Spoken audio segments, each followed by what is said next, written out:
Buddy, happy Monday, happy Valentine's Day if you observe that holiday. We don't make a big deal out of it in my house, but if you're into it, great. Hope you're having a good day. Hope you enjoyed the Super Bowl. My family on my husband's side are from Ohio, diehard Bengals fans, so they're a little bummed out today, but hopefully you enjoyed it. Okay, good job to everybody got their final draft of the essay in.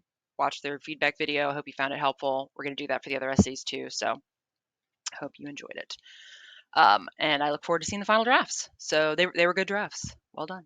Okay, let's talk about what's coming up. So the reason I'm showing you the course plan is because I have made some changes, but they are good changes. I don't set the curriculum or make the course or anything really. We all use the same one for online classes. However, we are allowed to make changes if we want to. And looking at the next few weeks, I was like, I feel like the assignments are kind of out of order here. If you haven't looked at them and you don't know what I'm talking about, that's fine. Just maybe trust me that this is better how we're going to do it. So I have uploaded a revised version of the course plan that's got all the new due dates on it. I certainly haven't brought anything forward. It's all just been shifted to later, so it shouldn't cause any problems for you. But all the due dates have been changed in Blackboard too. It'll be on the calendar in there. It's on here. I'll have the remind text. Like it shouldn't pose a problem, and I think it will work out better in the long run. So I've been doing this a while. Just trust me a little bit. Okay, so for this week, we are going to go over the Essay 2 prompt, which we're going to do for that. We are moving into the literature aspect of the course now. We're going to start with poetry. So you have some readings about poetry, elements of poetry, reading about literature, poetic pattern, got some videos, what makes a poem a poem. Also quotation marks and italics, that's in your Bedford Handbook. You are going to be quizzed on that at the end of the week. So you've got a discussion. We'll look at what you're going to do for that. You got to post by Thursday. You got to do your replies by Sunday, just like always. You've got some poetic terms you need to learn, which will be in your lecture and reading materials.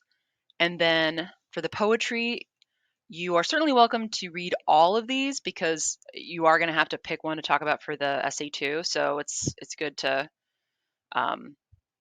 you know have choices, I guess. But you only have to pick 3 this week. You'll have to read them all eventually, but I mean, I would say just go and read them all. They're poems. They're not that long.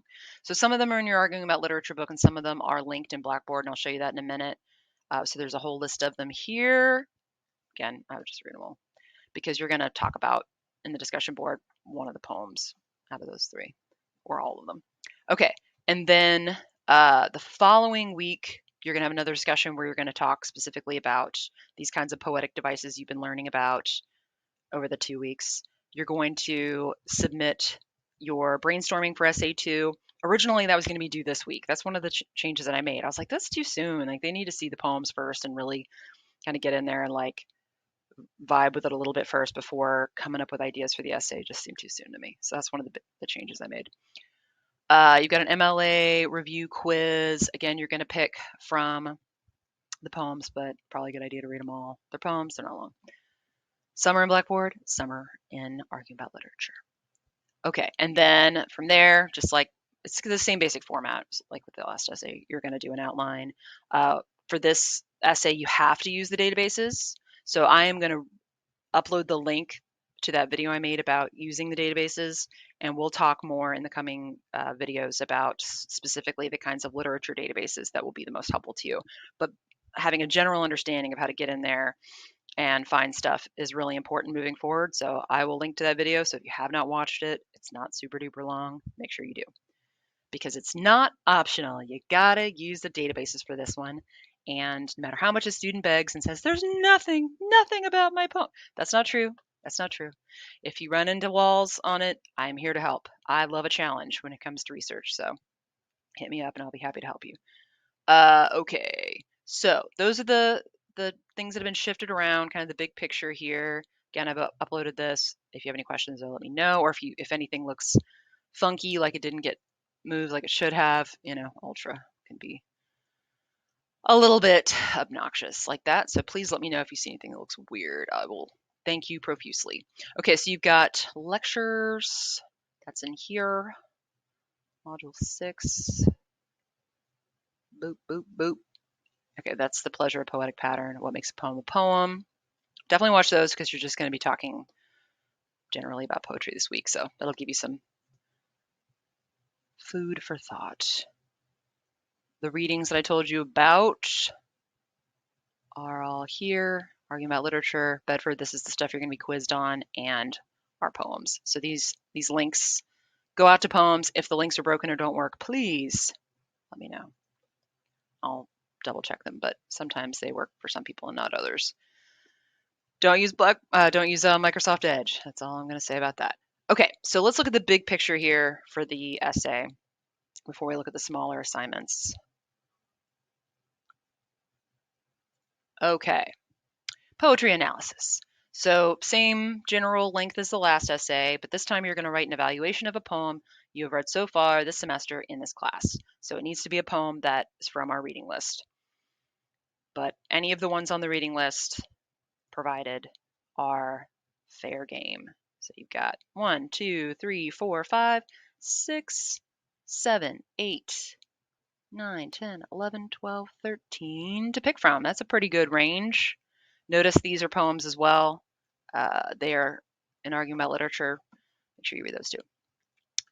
Okay. You're going to talk about one of those, and then you're going to choose 1 to 3 poetic elements, literary terms. So that's like these kind of things here. Okay. So what that means is you could either like spend the entire paper talking about one literary element, like metaphor, okay? Or you could talk about 3 different elements: metaphor, sound devices like alliteration, and maybe, I don't know, paradox or something like that. There's lots to pick from. So it's up to you how you want to do that. I'd probably pick 3 myself, but if you feel like you can write a whole essay about the use of one kind of poetic element in a poem, then go for it. Okay, you're going to evaluate their effectiveness at creating the theme of the poem. Just one poem. That's all you're talking about. You're not comparing poems. You're not doing like a broad survey of all of them. It's just one of the poems. So the theme being, of course, like the point, the message, what it's really about, read between the lines kind of thing. So to do this, you got to start with the big picture. Think about the purpose behind the poem, the theme of the poem, and how the specific element or elements you chose work to create that theme and fulfill the purpose. So if you're talking about, let's say, metaphor, how does metaphor help create the larger message, larger theme, and thereby fulfill whatever the poet's purpose was? So, like it says, don't just identify the term, but also discuss the purpose and the significance. Don't just say that a poem uses a lot of metaphors. Most poems do. You also need to discuss the purpose of those metaphors, evaluate how well the metaphors are used. Why are they used so much? How does their use affect the poem? Do they affect our perception of the piece as readers? How are we supposed to feel? There is no need to define the term in the essay. You can safely assume I know what a metaphor is, safely assume I know what personification, all that kind of stuff, because I'm the teacher of the course. Okay. Better hope I do. So I'm aware of the terms already. Don't worry about that. So you don't need to go look up, for when it comes to outside source support here, you don't need to go look up definitions of the terms and bring them in. Okay. And cite that. Just talk, like the way you prove that you understand the terminology is by how you use it. So regardless of your choice of poem, as always, you got to have a clear argumentative thesis. Phrase it in such a way that you can support it, you can argue it, that it's not a statement of fact. So that means understanding what's going on in the poem. That can take several close readings. Sometimes what people think is happening in a poem isn't necessarily what's happening in a poem. No, that's how poetry goes. Why can't they just say what they mean? Well, it wouldn't be poetry.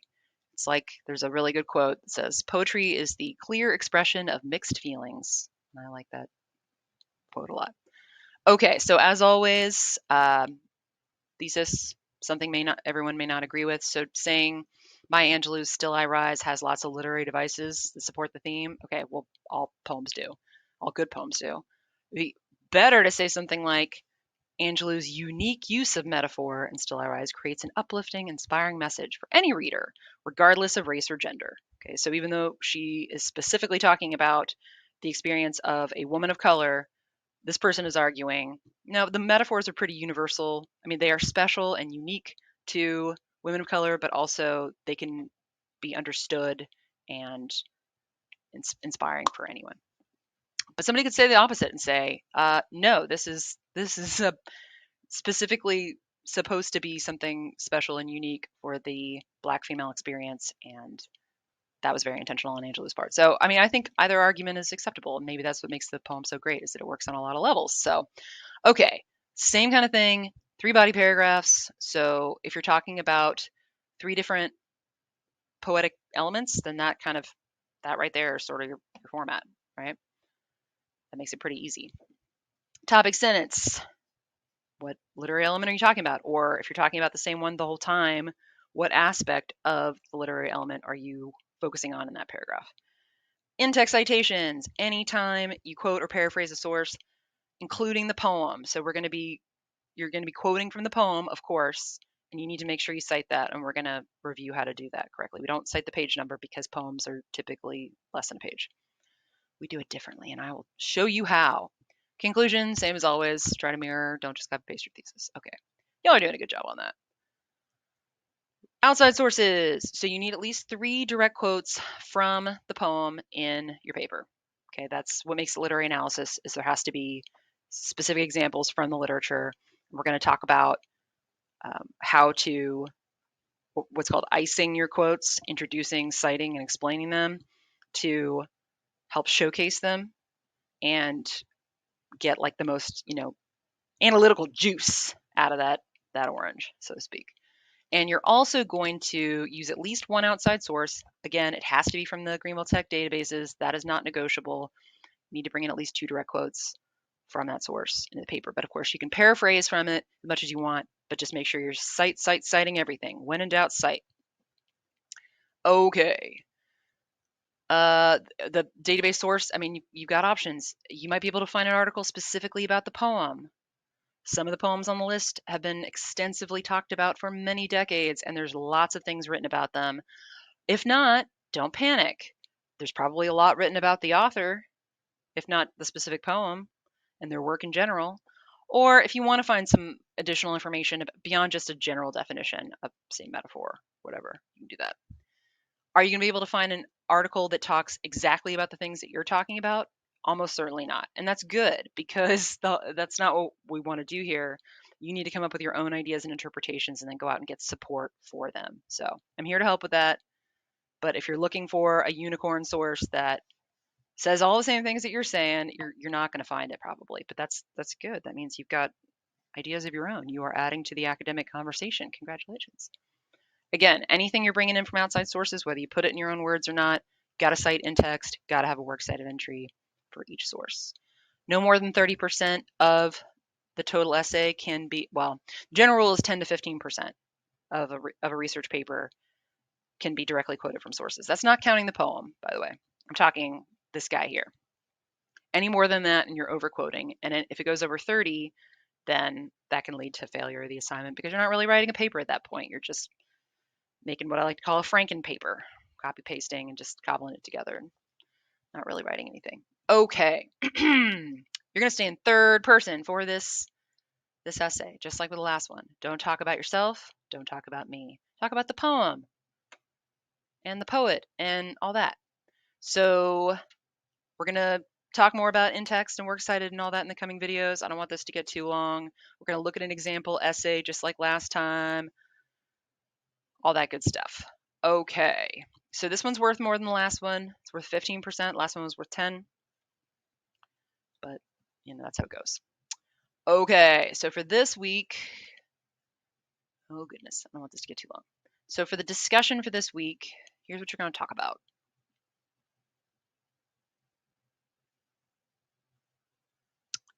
You got to post by Thursday, reply by Sunday. But of course, you can reply earlier than that if you want to.